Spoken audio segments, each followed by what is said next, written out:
السلام علیکم ورحمۃ اللہ وبرکاتہ۔ جی امید کرتی ہوں آپ سب خیریت سے ہوں گے۔ الحمدللہ میں خود بھی خیریت سے ہوں۔ آج میں آپ کے ساتھ سورہ محمد صلی اللہ علیہ وآلہ وسلم کی فضیلت شیئر کروں گی۔ ویسے تو قرآن پاک کی ہر سورت کی ایک اپنی فضیلت ہے، جب بھی پڑھیں، جس وقت بھی پڑھیں اس کا ثواب ملتا ہے انسان کو، لیکن سورہ محمد صلی اللہ علیہ وآلہ وسلم کی فضیلت آپ کے ساتھ میں شیئر کروں گی۔ زندگی کا کوئی بھی کام ہے، مشکل کام ہے، اس کو انشاءاللہ آسان کر دے گا، اور یہ وظیفہ اسپیشلی ربیع الاول کے مہینے میں اگر ہم اس کو پورا کر لیتے ہیں، کیونکہ جو مہینے سال میں ایک بار رپیٹ ہوتے ہیں، اور اگر ہم اسے ربیع الاول کے مہینے میں اسے کمپلیٹ کر لیتے ہیں اس وظیفے کو، تو یہی آپ سمجھیں کہ انشاءاللہ آنے والے دنوں کی تمام مشکلات جو ہیں وہ حل ہو جائیں گی انشاءاللہ۔ اور سورہ محمد صلی اللہ علیہ وآلہ وسلم کا یہ بہت ہی آسان وظیفہ ہے، اور یہ وظیفہ آپ نے ویسے تو آپ پورا سال بھی اس کو پڑھ سکتے ہیں، اور مختلف مشکلات کے لیے مختلف ٹائم پہ آپ پڑھ سکتے ہیں یہ وظائف، لیکن یہ جو میں آپ کے ساتھ شیئر کروں گی یہ بہت ہی ایک شارٹ ٹائم ہے، یعنی کہ ربیع الاول کے مہینے میں آپ پڑھ سکتے ہیں اس کو۔ اور اس کے ساتھ میں آپ کے ساتھ شیئر کروں گی کہ ربیع الاول کا جو تیاری تھی وہ ہم نے کیسے کی، اور کیسے میں نے اپنے بچوں کے ساتھ مل کے ربیع الاول کی سیلیبریشن کی تھی انشاءاللہ، وہ میں آپ کے ساتھ شیئر کروں گی۔ اور اس کے ساتھ میں آپ کے ساتھ شیئر کرتی ہوں سورہ محمد صلی اللہ علیہ وآلہ وسلم کی فضائل کیا ہے اس کے پڑھنے کے۔ یہ سورت بڑی بابرکت ہے، کیونکہ یہ حضور صلی اللہ علیہ وآلہ وسلم کے نام کی طرف منسوب ہے۔ جو شخص اسے روزانہ ایک مرتبہ پڑھنے کا معمول بنا لے، اسے حضور صلی اللہ علیہ وآلہ وسلم کی ذات گرامی سے محبت پیدا ہو جائے گی اس شخص کو، جو شخص اس کو پڑھے گا اس سورت کو، کیونکہ حضور صلی اللہ علیہ وآلہ وسلم کی محبت اصل دین ہے، اور جسے حضور صلی اللہ علیہ وآلہ وسلم کی محبت حاصل ہو جائے گی وہ سمجھے گا کہ اسے دنیا کی بڑی سعادت حاصل ہو جائے گی۔ اور اگر کوئی شخص اسے نماز تہجد کے بعد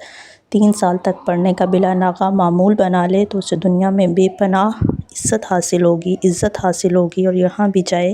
لوگ اسے رفعت کی نگاہ سے دیکھیں گے، گویا کہ گھر بار میں اسے ہر لحاظ سے بلند مرتبہ حاصل ہوگا۔ تو ہمیں چاہیے کہ حضرت محمد صلی اللہ علیہ وآلہ وسلم کی اطاعت کریں، اور ان کے اوپر درود پاک کثرت کے ساتھ پڑھیں، اور جیسے کہ ایک شعر بھی ہے کہ کی محمد سے وفاتوں نے تو ہم تیرے ہیں، یہ جہاں چیز ہے کیا لوح و قلم تیرے ہیں، یعنی کہ محمد صلی اللہ علیہ وآلہ وسلم کی جو محبت ہے وہی اصل دین ہے، اور ہمیں اس پر اللہ تعالیٰ پورا اترنے کی توفیق عطا فرمائے۔ اگر کسی شخص کو کوئی ایسا کام درپیش ہو جو بظاہر ہوتا ہوا نظر نہ آتا ہو، اسے چاہیے کہ ہر جمعہ کو چند مرد یا عورتیں اکٹھے کرے اور اس سورت کو 111 مرتبہ پڑھائے۔ اس کے بعد حسب توفیق جو میسر آئے ان پڑھنے والوں میں تقسیم کرے، 7 جمعوں تک ایسے ہی کرے، انشاءاللہ مشکل سے مشکل کام بھی آسان ہو جائے گا۔ یہ سورت دشمنوں پر فتح پانے کے لیے بہت مؤثر ہے۔ اگر کسی شخص کو کوئی دشمن تنگ کرتا ہو تو اسے چاہیے کہ 40 دن تک اس سورت کو 11 مرتبہ نماز عصر کے بعد پڑھے، انشاءاللہ دشمن زیر ہوگا اور ہمیشہ کے لیے اپنی بری حرکتوں سے باز آ جائے گا۔ اور اگر کسی شخص کو، کیونکہ زندگی کو آسان کرنے کے لیے انسان بہت سارے حربے استعمال کرتا ہے، لیکن اگر ہم دین کے اوپر چل پڑے، دین کو پریکٹیکلی استعمال کرنا شروع کر دیں، دین کے اوپر پریکٹیکلی چلنا شروع کر دیں، تو انشاءاللہ اللہ تعالی ہم سب کی زندگیوں کو آسانی بخشے گا۔ اور اسی طرح سے اگر کسی شخص کو برے خواب آتے ہوں، اسے چاہیے کہ سونے سے پہلے، ویسے تو ہم نماز عشاء کے بعد سونے سے پہلے سورہ ملک کی تلاوت کرتے ہیں، لیکن آپ سورہ محمد صلی اللہ علیہ وآلہ وسلم کی تلاوت بھی کر سکتے ہیں، کیونکہ جب انسان 35 پلس ایج میں پہنچ جاتا ہے تو انزائٹی ہوتی ہے، ایک سٹریس ہوتا ہے، بہت ساری سوچیں آتی ہیں، تو ان سب جو ایکسٹرا جو اوور تھنکنگ ہے ان سے بچنے کے لیے ہمیں چاہیے کہ ہم اپنے آپ کو زیادہ سے زیادہ دین اسلام کے ساتھ جوڑ لیں۔ اسی طرح سے اگر کسی شخص کو کوئی برے خواب آتے ہوں تو اسے چاہیے کہ سونے سے پہلے سورہ محمد صلی اللہ علیہ وآلہ وسلم 1 مرتبہ روز پڑھ لیا کریں، انشاءاللہ کوئی برا خواب نہیں آئے گا بلکہ اچھے خواب دیکھنے کو ملیں گے۔ اور اس عمل کو 11 روز تک کریں، کیونکہ دین اسلام ایک ایسا پرسکون دین ہے کہ اگر اپنانے میں انسان کو تھوڑی سی دیر لگتی ہے، لیکن یہ ہے کہ زندگی کی خوشی اور زندگی کی جو کمپلیٹنس ہے، مکمل زندگی تبھی ہوتی ہے کہ اگر ہم اپنی پریکٹیکل لائف کے ساتھ ساتھ دین اسلام کو لے کے چلیں، اور اللہ تعالیٰ ہم سب کو دین اسلام پہ چلنے کی توفیق عطا فرمائے۔ اور اسی طرح اگر کسی عورت کے گھر پر بچہ پیدا ہوا ہے اور اسے دودھ نہیں آتا ہے اس عورت کے ہاں، تو اس کو چاہیے کہ اس سورت کی، سورہ جمعہ کی کاپی کروا کر اس کا تعویذ بنا کے اپنے گلے میں پہن لے، تو انشاءاللہ وافر مقدار میں دودھ آنے لگے گا۔ غرض اس سورت کو روزانہ پڑھنا بھی دین و دنیا کی سعادت مندی ہے، لیکن یہ ہے کہ اب کچھ فزیکل پرابلم بھی ہو سکتی ہے، میڈیکل پرابلم بھی ہو سکتی ہے، کوئی ایشو بھی ہو سکتا ہے۔ آپ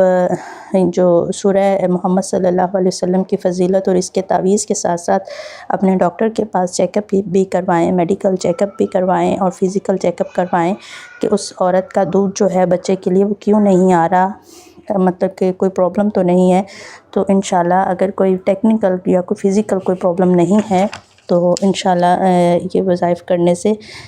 عورت کا دودھ آنے لگ جائے گا اور بچے کو وافر مقدار میں دودھ جو ہے وہ انشاءاللہ ملے گا۔ جیسے کہ حضرت محمد صلی اللہ علیہ وآلہ وسلم، ان کو جو حلیمہ سعدیہ تھیں، ان کی والدہ، ان کے مطلب انہوں نے حضرت محمد صلی اللہ علیہ وآلہ وسلم ان کو بھی دودھ پلایا تھا اور اپنے بیٹے کو بھی دودھ پلایا تھا، یعنی کہ ان کا اپنا بچہ جو تھا وہ بھی دودھ پینے والی ایج میں تھا۔ تو آپ دیکھیں کہ حضور صلی اللہ علیہ وآلہ وسلم کی برکت سے اتنا زیادہ وافر مقدار میں دودھ آتا تھا کہ وہ آپ صلی اللہ علیہ وآلہ وسلم جو تھے وہ بھی پیٹ بھر کے دودھ پیتے تھے اور ان کا اپنا بچہ جو تھا وہ بھی پیٹ بھر کے دودھ پیتا تھا۔ تو یہ ساری فضائل ہیں، یہ اللہ تعالیٰ کی طرف سے احکامات ہیں۔ اللہ تعالیٰ کن کہے تو ہر چیز ممکن ہے، ہر چیز ہو سکتی ہے، اور ہمیں چاہیے دین اسلام پہ عمل پیرا ہوں۔ اور سورہ محمد صلی اللہ علیہ وآلہ وسلم کا جو آپ نے وظیفہ کرنا ہے ربیع الاول کے مہینے میں، بہت ہی آسان روٹین ہے۔ جمعرات کے دن 7 جمعرات تک، ٹھیک ہے نا، کیونکہ ویسے تو ایک مہینے میں 4 جمعرات آئیں گی ربیع الاول کے مہینے میں، لیکن یہ ہے کہ آپ نے ربیع الاول کے مہینے میں سٹارٹ کر دینا ہے اور نیکسٹ 7 جمعرات تک آپ نے یہ وظیفہ کرنا ہے۔ آپ نے اپنا جو بھی مسئلہ ہے اس کے لیے 2 رکعت نماز یعنی کہ حاجت کے نفل پڑھنے ہیں، اور پھر جمعرات کے دن کسی بھی وقت آپ نے سورہ محمد صلی اللہ علیہ وسلم کا وظیفہ کرنا ہے۔ انشاءاللہ اللہ جل جلالہ خیر و برکت کرے گا۔ اور اس کے ساتھ میں آپ کے ساتھ شیئر کرتی ہوں اپنی روٹین کہ ربیع الاول ہم نے کس طرح سے سیلیبریٹ کیا۔ ایسا تھا کہ ہماری فیملی میں ایک چھوٹا سا ایشو ہو گیا تھا جس کی وجہ سے ہم زیادہ گیدرنگ نہیں کر سکے اور کہیں جا بھی نہیں سکے، اس لیے میں نے پھر ایسے کیا کہ گھر پہ ہی تھوڑا سا بچوں کو ریڈی کیا، اپنے بچوں کو ریڈی کیا، میں نے خود بھی میں ریڈی ہوئی تھی۔ اور کیونکہ بچے تو اس طرح کے ایونٹس جو ہیں وہ کافی اچھی طرح سے سیلیبریٹ کرتے ہیں اور کرنے بھی چاہیے، کیونکہ جب ہم اپنی پریکٹیکل لائف میں دین کو لانا چاہیں گے اسی طرح سے، کیونکہ یہ ہمارے پیارے نبی صلی اللہ علیہ وآلہ وسلم کی وصال کا دن بھی ہے اور ان کی پیدائش کا دن بھی ہے، تو ہمیں یہ بھی اسی طرح خوشیوں کے ساتھ منانا چاہیے کہ جیسے ہم اپنے بچوں کی برتھ ڈیز مناتے ہیں اس طرح سے۔ تو میں نے پھر اپنے بچوں کو ریڈی کیا، خود بھی میں ریڈی ہوئی۔ میری کوشش ہوتی ہے کہ میں اپنی بیٹی کی اور اپنے جو ہیں وہ کپڑے میچنگ بناؤں، اور الحمدللہ میری فیملی میں بھی یہ چیزیں کافی پسند کی جاتی ہیں، ہماری فیملی میں بھی سب پسند کرتے ہیں جس طرح سے میں میچنگ ڈریسز بناتی ہوں اپنے اور اپنی بیٹی کے۔ یہ والا ڈریس جو تھا یہ میں نے زلبری سے پرچیز کیا تھا، اور اپنی بیٹی کا بھی میں نے یعنی کہ ریڈی میڈ ہی پرچیز کیا تھا، کلر میچ کیے تھے، بیٹے کو میں نے ریڈی کیا تھا۔ اور اس کے ساتھ میرے پھر ہسبینڈ جو تھے انہوں نے بھی، وہ بھی تیار ہوئے تھے اور ہم بچوں کو لے کے تھوڑی دیر کے لیے باہر گئے تھے۔ اور یہ تھا کہ کچھ زیادہ پکوان تو ہم نے نہیں بنائے تھے، چھوٹی موٹی چیزیں تھیں جیسے کہ کپ کیکس وغیرہ وہ تھے، وہ میں نے منگوائے تھے، اور میری بیٹی نے پھر وہ کپ کیکس جو تھے وہ بچوں کے اندر ڈسٹریبیوٹ کر دیے تھے۔ اور اسی طرح سے ہم نے عید میلاد النبی 2025 جو ہے وہ سیلیبریٹ کیا تھا۔ امید کرتی ہوں آج کی ویڈیو آپ کو پسند آئی ہوگی۔ اپریسیشن کے لیے سبسکرائب کیجیے گا، لائک کیجیے گا۔ اللہ حافظ۔